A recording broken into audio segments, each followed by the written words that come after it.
Israel has followed through on its promise and launched retaliatory strikes against Iran following last week's drone attack.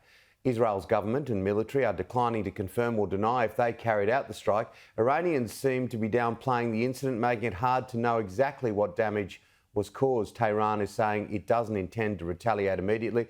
It seems Israel's actions were not as intense as they could have been. Alistair Bunkle.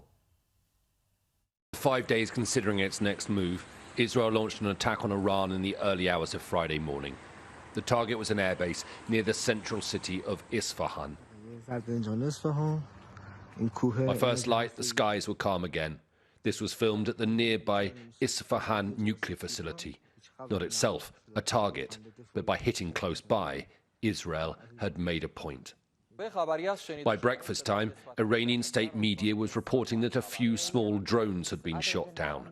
The sound heard early in the morning today in Isfahan was not an explosion. It was our powerful air defense firing at a suspicious object.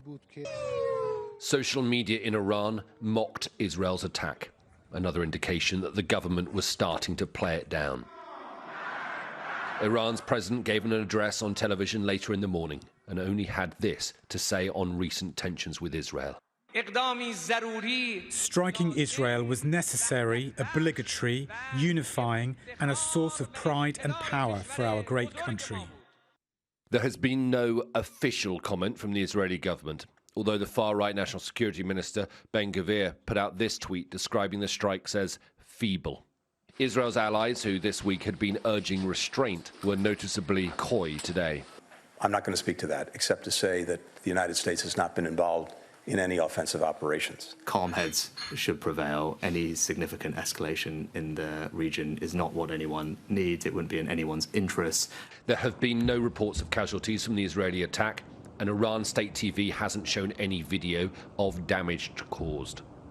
Benjamin Netanyahu would have been given a menu of options for a response against Iran by the IDF. On the more provocative end of the scale would have been a strike against Iran's nuclear facilities.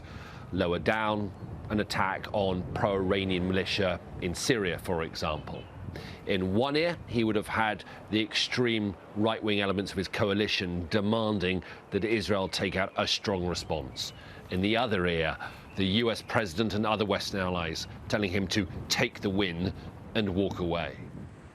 In the end, he sided with neither and chose something in the middle, a limited response, which Iran appears to be brushing off. Alistair Bunkle, Sky News in Jerusalem.